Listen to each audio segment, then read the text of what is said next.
Hello, Patriots. Welcome back to the Conservative Crows, where we discuss the current government's actions and policies that we believe are detrimental to our constitutional republic and the American way of life. Today, we're diving into the media landscape and taking a closer look at how various outlets responded to Donald Trump's caucus win in Iowa. It's always interesting to observe different perspectives, so let's get started. Well, the 2024 election just started, and American voters are already being attacked after Trump's historic Iowa win last night. Some of the media showed utter disdain for voters who supported him. First up, let's talk about MSNBC. As I tuned in, there seemed to be a mix of opinions on Trump's victory.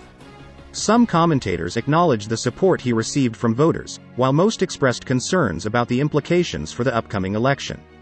MSNBC's biased reporting stated that Trump's win is a rise in authoritarianism and fascism as well as the fall of democracy. If we are worried about the rise of authoritarianism in this country, we are worried about potential rise of fascism in this country. If we're worried about our democracy falling to an authoritarian and potentially fascist form of government, the leader who is trying to do that is part of that equation. But people wanting that is a much bigger part of that equation. Right. Joy Reid even calling out white Christians as the reason for his win. These are white Christians. That this is a state that is overrepresented by white Christians that are going to participate in these caucuses. Yes. Evangelical America is behind Donald Trump, and that sort of gets to the roots of like what Trumpism is now. And it is very much a group of people that find that Trump is in some ways a second coming. MSNBC would not even play Donald Trump's victory speech. Leslie, and after calling all Trump supporters anti-immigrant authoritarian cultists, they didn't even let Donald Trump speak. They muzzled him. Watch this one.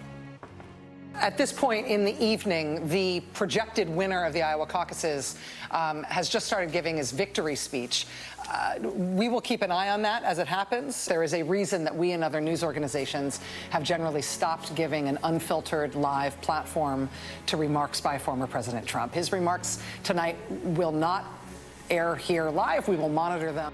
At one point, immigration and the race of Nikki Haley was brought into the conversation.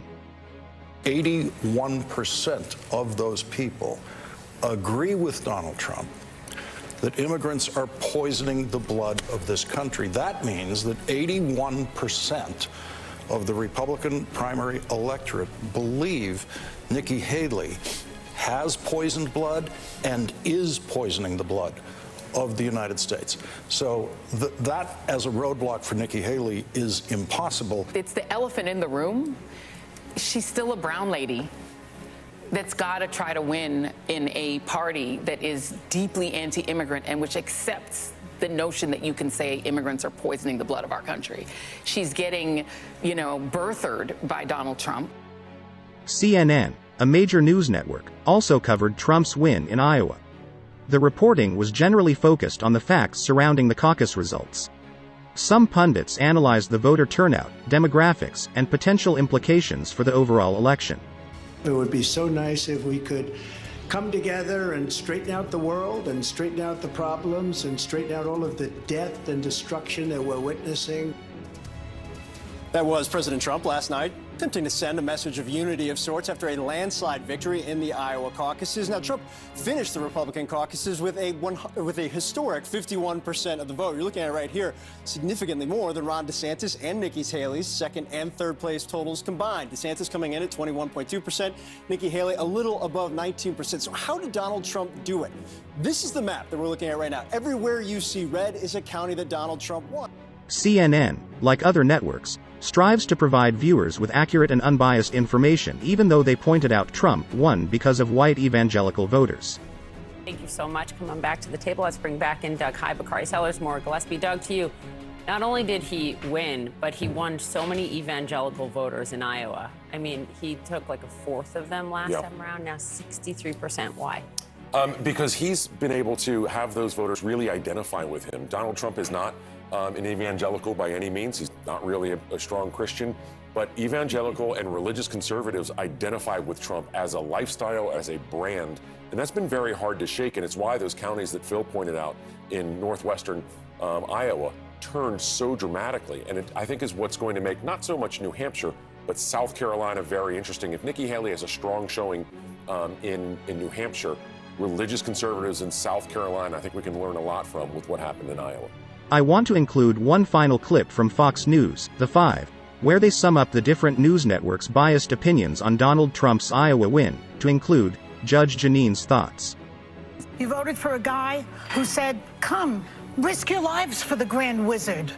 Come in the snow and the sleet, because I am more important than your life. So I think we're all sitting here disgusted that they would vote for someone like this.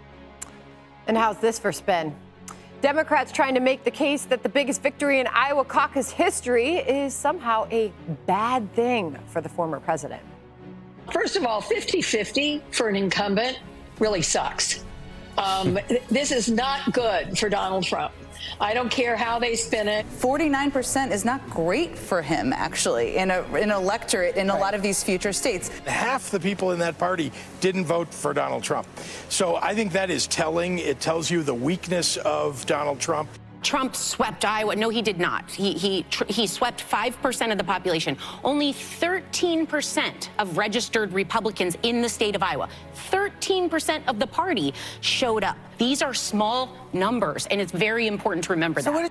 Judge, seeing that you had so many clear off-camera reactions to what we just heard, jump in there. I mean, what has happened? I am so tired of these people being so disgusted because 73 million people voted for Donald Trump. They are disgusted. That's the word they use, that we exercise our right to vote. I am disgusted that someone is angry that white evangelical Christians voted for Donald Trump. These are people who work hard, who have the right to vote, who have the right to vote for whomever they want to. And who the hell are you to be disgusted by them? You know, I'm tired of the censorship. I'm tired of Rachel Maddow saying, you know, the projected winner, we're not gonna air what he has to say. She can't even say his name. And then you've got Tapper saying we've got an anti-immigrant, person running for president. And, you know, these people are so hateful. And yet the United States Supreme Court is about to rule on the Biden administration. And the fact that this case, I think it's Murphy against the state of Missouri, because they literally are censoring us and suppressing the free speech. And they say Trump is Hitler. The Supreme Court is now going to decide whether or not they were involved, not just in the suppression of the 2020 election and that laptop, which we know based upon people who voted, they would have changed their vote, which would have allowed Trump to win. But it was a coordinated campaign by the Democrats, by the White House, by federal officials to impact social media, whether it's Facebook, YouTube, or X, to make sure that we are censored, that our private speech is censored. I mean, Harold, is it a problem that, this was a historic win for the former president in Iowa last night, that if you're one of the voters in Iowa who supported him in the caucuses, that you couldn't even tune into those other networks to watch his victory speech?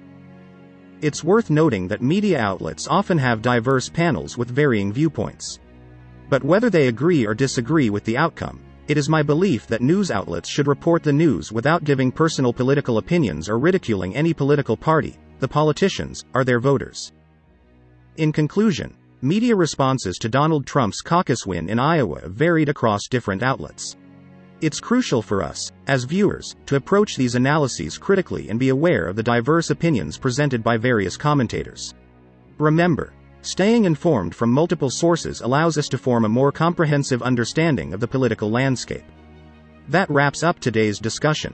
If you enjoyed this video, don't forget to give it a thumbs up, subscribe for more content, and hit that notification bell to stay updated. Thanks for joining me on the Conservative Crows, and I'll see you in the next video. And, thank you for watching.